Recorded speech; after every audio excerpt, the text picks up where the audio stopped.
I'm going to recreate my entire video using only AI. And I'm not just talking basic stuff here. I'm talking the researching, the script writing, my voice, me, footage, and music. And the results, well, let's just say they're interesting. What is the first step in a YouTube video? Suppress the ever-present anxiety that you won't be able to make your dream into a reality? That's right. But after that comes the script. Now usually I would be the one skimming articles, reading books, writing summaries, but who needs that anymore when you've got ChatGPT? Take your article, place that text into ChatGPT, realize that the free version of ChatGPT can't take that much text. Buy ChatGPT 4, take all that text again, and put it into ChatGPT. Realize that ChatGPT 4 now lets you paste article links instead of the text itself.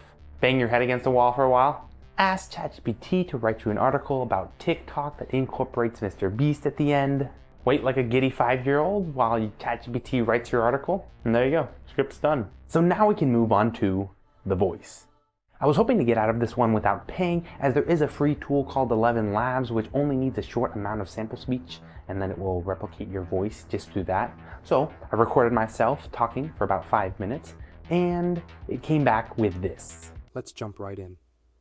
TikTok's journey began in 2016 when Chinese tech company ByteDance, which as you can see, I was not too happy about. Kind of sounds like I can't decide whether or not I have an American accent or a British accent or whatever is going on there. But no shade to 11 Labs. Maybe it was just a user, I don't know. So instead I head on over to Descript. Now this is usually a platform for editing podcasts, but they have a new tool called Overdub, which allows you to create your own voice. Only problem is you need to record your voice for 30 minutes for the model to be accurate. So I lost 30 minutes of my life doing this. 100 years ago, there were 1.5 billion people on Earth. Now, over 6 billion crowd our fragile planet. But even so, there are still places barely touched by humanity. This series will take you to the last. but by the end of it, we found something that is pretty accurate. That was the Descript replicated voice, if that wasn't clear. Okay, now we need, how do I call this? Me. What I mean to say is that we need to have a person talking, a host, if you will. Now speaking after the fact, this was the hardest part. I could have just used June, his Christmas version. Merry Christmas, my friend. Or one of these characters, but then I would have had to pay more, and I just wasn't feeling a connection with these characters, So my dumbass decided to download a game engine called Unreal Engine, download a modeling tool called 𝐒𝐿 8, learn the basics of both, generate a character using metahumans that kind of sort of somewhat look somewhat like me, constructed an environment with a green screen for my metahuman, fed 𝐒𝐿 my AI generated script allowing it to generate facial movement based on the phonetics of my words, and recorded and exported my character speaking the entire script. Is he perfect? No. Sometimes he has a thicker mustache, sometimes he doesn't. He doesn't really keep his eyes focused on the camera, so it kind of looks like he's just dead inside. Now you may be thinking, how is that AI? You just created a character using a game engine. You're keeping me on my toes. I like it. Well, for your information, MetaHumans generates characters using AI, and 𝐒𝐿 generates the lip animations using AI as well, so I'm not classifying it as a rule break just yet. And if it's good enough for me, I'm sorry to say, but it's good enough for you too, because I control the video. All right, now that that's over, let's move on to probably the most fun part, graphics. For graphics, I'll be using a combination of 𝐒𝐻 for video generation and Midjourney or DALL-E for the photo generation.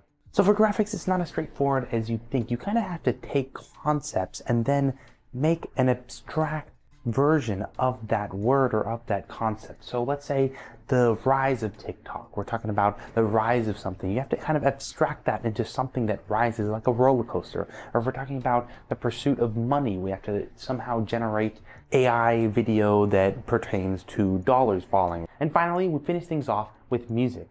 For that, I used a website called SoundDraw, in which you simply select your genres, your moods, your themes, and then it goes ahead and generates AI generated songs for you. And you can go through the list and you can select the intensity of each section of the song, and you can edit the length overall, and then download your preferred song and you're ready to go. Pretty simple stuff. Now I did have to pay to download these tracks, and not that anyone's keeping track here, but that's about $90 that I've spent on this video so far, so a like and a sub would help that be less painful. So there you have it, the video, completely constructed by AI, is done. Hey there, and welcome back to our channel. Have you ever wondered if the app that's taking up hours of your day might be heading for a spectacular downfall? That's right, today we're exploring the meteoric rise of TikTok and how its very success could lead to its ultimate demise. Buckle up as we dive into the history of this social media giant, dissect an eye-opening article, and predict the potential consequences of TikTok's pursuit of profit. Let's jump right in. TikTok's journey began in 2016 when Chinese tech company ByteDance launched a short video sharing app called Douyin for the Chinese market. In 2017, ByteDance released TikTok, the international version of Douyin, and later acquired musical.ly. Alright, I'm going to stop it right there before I lose you. I can feel you want to click away because the video is over and we're getting to the AI content, right? But hold on, I want to do some goods and bads here. I want to do some review. Now let's start with the bads. Start with bads, we'll move on to the good so we can end the video on a good note. Some of this is kind of silly. The AI model, the character that I created, it's kind of silly. You can look at it and immediately see that it's not a human, of course. It's impressive, it's cool. But it's just, am I going to use it to replace me and use a metahuman in the future instead? No. Now, could a professional maybe have done it better? Sure. They probably could have made it a little more realistic. Maybe made the eyes actually stare at the camera instead of just kind of looking off in his face. But nonetheless, we're not there, And that's kind of my point in bringing up the goods and bads, right? Because you have a little bit of hype that I've noticed. Everyone's making TikToks about, oh, you won't believe this new AI tool is going to change your whole life. It's going to change the way you make videos. After reviewing many of these tools that a lot of people have talked about, they're cool, but they're just not there yet. 𝐒𝐻, it's cool. To see it construct this kind of crazy transitional video from one subject to the next is cool. One of the most frustrating things for me was not being able to create a video that is actually in motion. Like if I say I want someone walking, it doesn't actually walk. The character doesn't walk. They just kind of stand in a walking position and then it kind of iterates everything around them. I don't think we're there yet to be constructing full-blown videos as complicated as this. Now, the goods.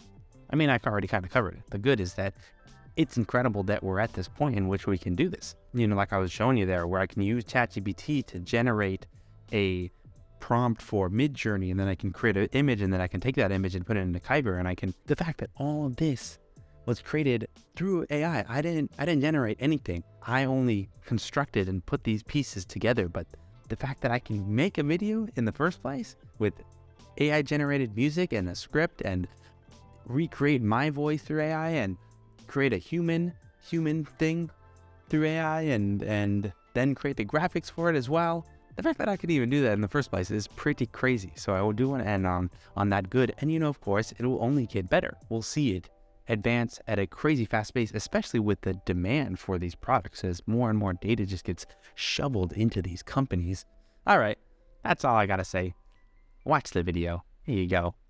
And later acquired musical.ly, merging it with TikTok to create a global powerhouse. The app's immense popularity can be traced back to its unique algorithm, which uses artificial intelligence to analyze user preferences and deliver highly personalized content. This captivating experience has led to TikTok becoming one of the most downloaded apps worldwide, with over 2 billion downloads and counting. Cory Doctorow's article, Kill TikTok with Fire, offers a fascinating perspective on the concept of enshittification, the process in which platforms decline in quality and user experience as they prioritize monetization over user preferences. The article argues that TikTok is now heading down this path. Initially, TikTok's algorithm focused on showing users content they wanted to see. However, Doctorow explains that TikTok has begun using a tactic called heating, where it manipulates the algorithm to promote content it wants users to see instead. This is done to lure creators and media companies into prioritizing TikTok over other platforms. As creators and media companies become more dependent on TikTok, the platform can manipulate them, for instance, by suddenly withdrawing the heating or even actively punishing creators by not delivering their content to subscribers. Doctorow likens this to the bait and switch tactics that Twitter and Google have also used, leading to their own enshittification.